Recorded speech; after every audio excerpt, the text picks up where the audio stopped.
La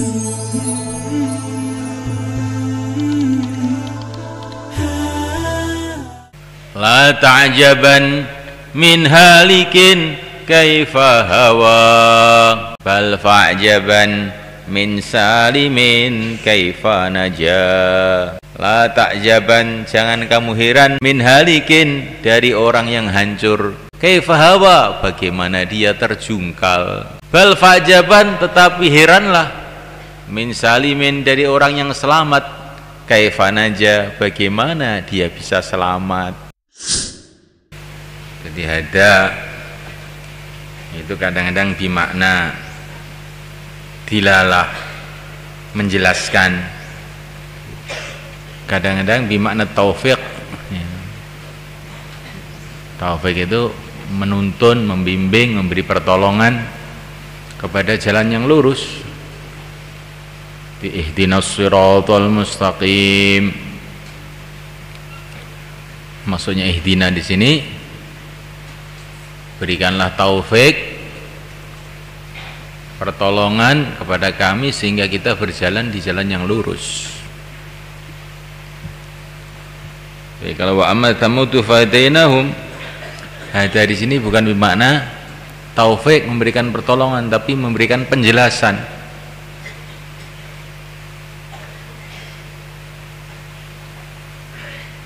Jadi kalau diberikan penjelasan belum tentu dikasih taufik, kasih pertolongan untuk berjalan.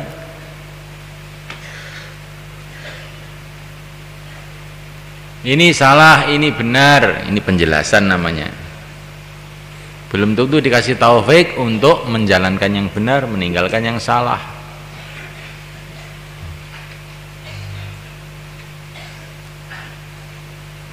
Tapi kalau ihdinas siratal mustaqim maksudnya bukan untuk diberi penjelasan saja, tidak. Diberi penjelasan, kemudian dikasih taufik, dikasih pertolongan untuk menjalankan jalan yang benar. Itulah yang kita minta di dalam sholat.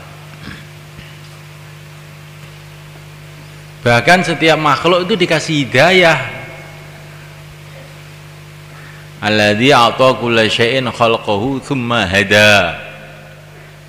Allah Subhanahu wa taala menciptakan segala sesuatu, memberikan kepada sesuatu penciptaannya, kemudian Allah memberi hidayah. Hidayah di sini maksudnya dikasih kemampuan untuk hidup menurut derajatnya masing-masing. Makanya Allah SWT menciptakan semut, dikasih hidayah juga, hidayah untuk membuat liang, hidayah untuk bisa kerjasama antara semut. Ini hidayah juga, ini namanya hidayah fitriyah. Hidayah fitriyah, hidayah yang Allah berikan kepada binatang, hidayah yang Allah berikan kepada tawon sehingga bisa membuat rumah, menyimpan madu. Hidayah yang Allah berikan kepada apa itu, burung. Terus hidayah akliyah, yaitu untuk manusia. Hidayah akliyah, wa hadainahun najdain. Allah memberikan hidayah kepada manusia ini jalan baik, jalan buruk. Di manusia itu bisa berpikir sehingga dia bisa menyimpulkan ini jalan ini baik, buruk. Ada hidayah dilalah, dijelaskan seperti dalam ayat ini. Penjelasan kaum Tsamud, aku jelaskan kepada mereka jalan benar, jalan salah.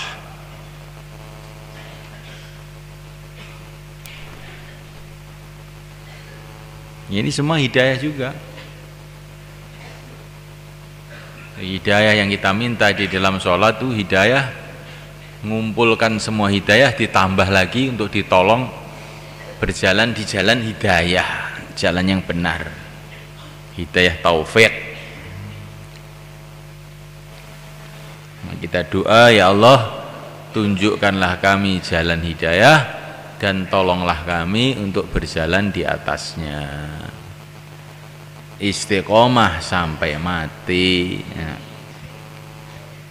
Ikhlas ya. Karena ada orang dikasih hidayah tapi kemudian tidak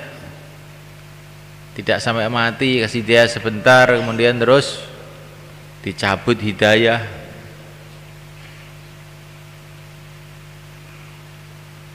Maka ihdinas siratal mustaqim, tunjukilah kami jalan hidayah, tolonglah kami berjalan di jalannya dengan istiqomah, dengan ikhlas sampai mati menghadap Engkau dapat ridhamu. Maknanya begitu.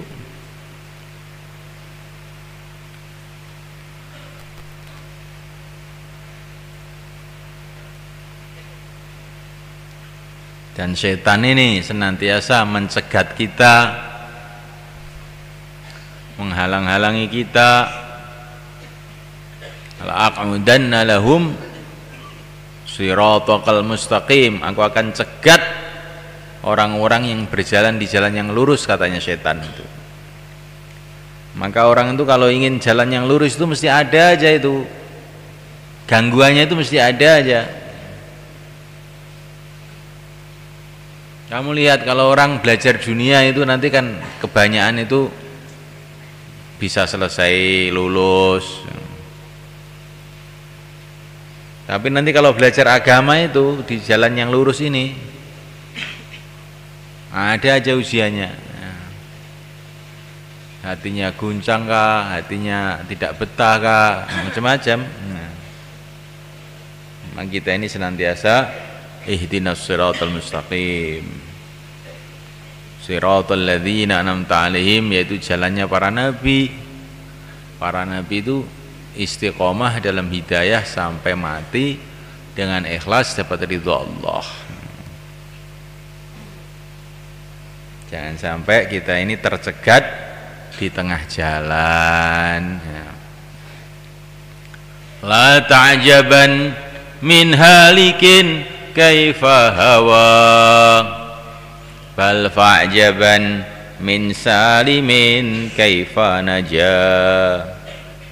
La ta'jaban, jangan kamu heran, min halikin, dari orang yang hancur, kaifa hawa, bagaimana dia terjungkal. Bal fa'jaban, tetapi heranlah, min salimin, dari orang yang selamat, kaifa naja, bagaimana dia bisa selamat. Kalau orang celaka itu temannya banyak, makanya kalau nggak usah heran kalau orang kok di dunia ini kok terus belok celaka, memang ombyoan begitu, karungan. Tapi di dunia yang penuh dengan masalah ini kok bisa lurus. Nah, ini yang mengherankan. Maka kata syair, la tajaban min halikin kaifa hawa bal fa'jaban min salimin kaifa naja. Paham tum? Ini maksudnya gimana? Supaya kita hati-hati betul gitu loh. Sekarang kita ini dalam kebaikan, ya Allah janganlah Engkau cabut kebaikan ini dari saya, gitu loh. Itu maksudnya begitu.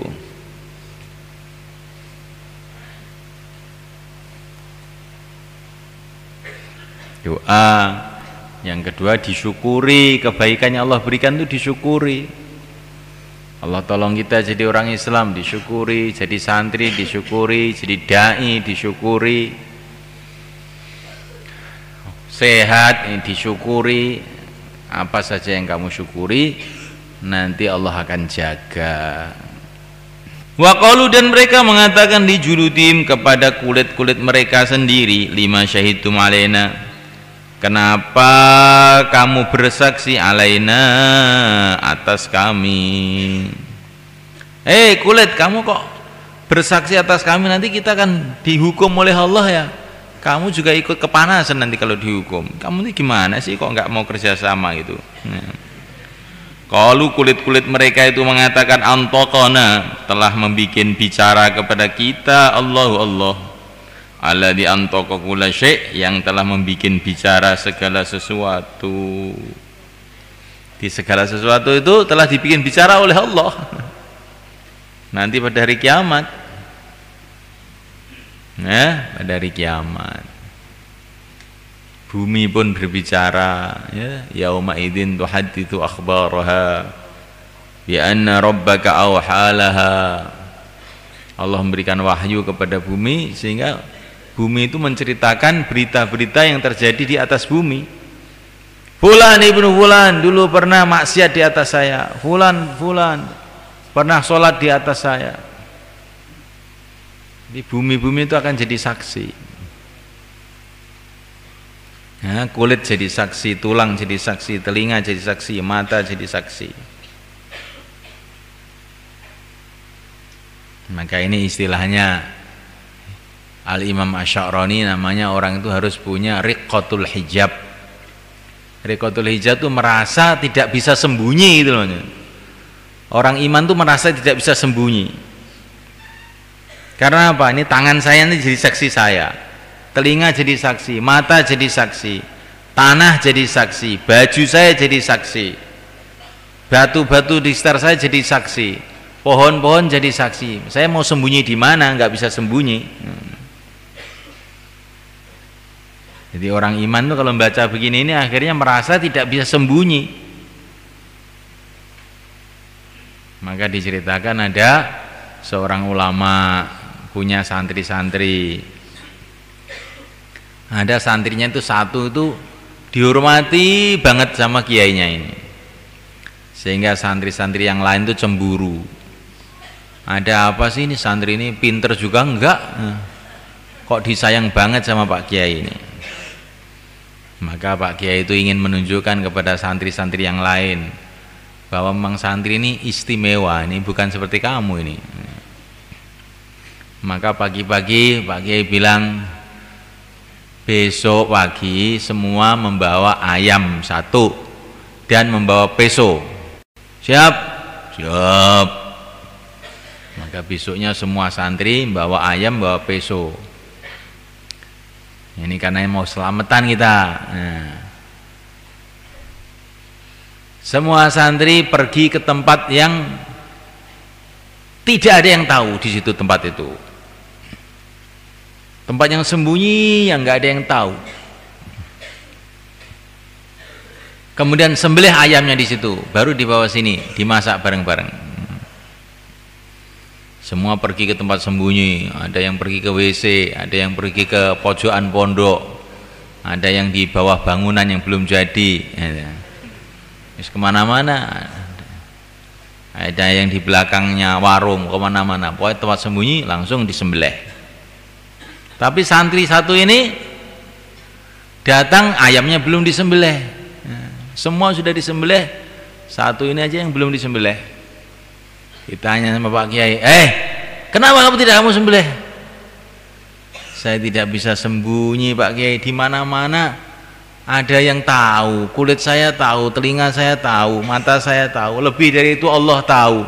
Saya bisa sembunyi di mana? Nggak ada tempat sembunyi di dunia ini. Oh ini loh, yang membuat ini orang ini jadi istimewa ya ini. Nah. Kita belajar gitu ya. Selagi kamu masih merasa bisa sembunyi, kamu belum paham ayat ini. Walaupun sudah kamu terjemah, kamu tulis, kamu hafalkan lancar kayak qul huwallahu ahad, tapi selagi kamu masih merasa bisa sembunyi, kamu belum paham ayat ini.